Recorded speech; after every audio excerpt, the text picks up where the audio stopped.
Okay, I'm making this video for Nigella4me. That's the title of her YouTube channel. I'm not quite sure what her first name is. I don't think it's Nigella. I think she's got a different first name. And sometime on one of your videos, hey, if your first name is a different name, state what your name is in your videos. But you was asking your older viewers. I'm about 2 years younger than you, but I'm in pretty good health. I think it's a combination of being fortunate to be good genes and stuff. But I'll practice what's known as the middle pillar. It's that ritual is here on YouTube, but it's a circulation of white light. It's a anyway. So if you're interested, I'm gonna repost that to ritual. But I think you can use that to kind of heal yourself and kind of prolong your life and stuff.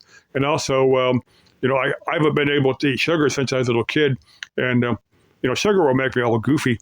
So like I said, not eating a lot of sugar, I think, has a major health benefit for you, too. But let's see, you talk about, the cold. It gets cool here, and I'll bundle up, but it doesn't get super cold here. Daytime, they're usually like between the 50s and 70s, and overnight, it can get, usually overnight, maybe 30, 40 degrees Fahrenheit, something like that. Now, our summertimes will get, we'll get nice and warm.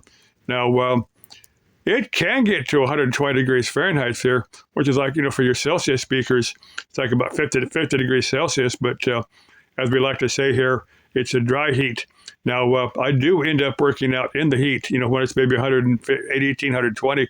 And I've had to cut back a little bit. I don't work as hard as I did when I was 20 years old, but, I'll still get out of the heat, but I'm just a little bit more careful because that, if you're not careful, the heat can kill you. But I said, if you've lived here, your whole life and are used to it, you know how not to let the heat kill you.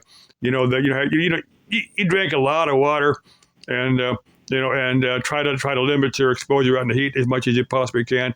Try to take a break from the superheat of the day. And there's one thing I'm not really directed to you, but we have some of our local parks here now. Now, there's people, they'll keep them open up until it gets to a certain temperature, but they've started closing them.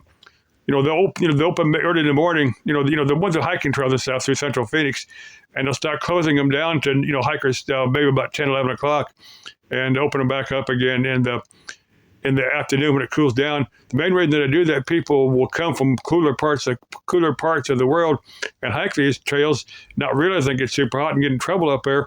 And the firemen, the paramedics and stuff will have to go up and rescue them. And even for the acclimatized, paramedics and stuff, it's hard on them. But I think what they should do, rather than close them, put big old signs out there, saying, you're responsible for yourself. If you get in trouble, if the heat gets you, we'll come rescue you, but it'll be later in the afternoon when it's more decent.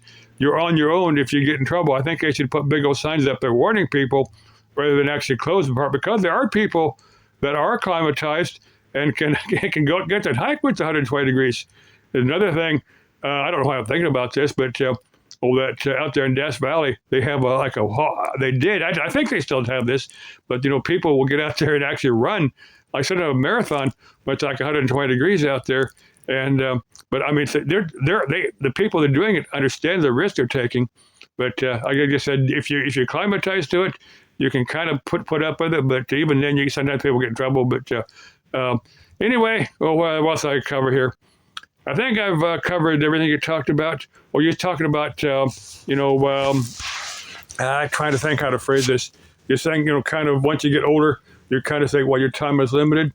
And, I don't particularly fear death. I don't particularly fear, transitioning from the physical plane to the astral plane.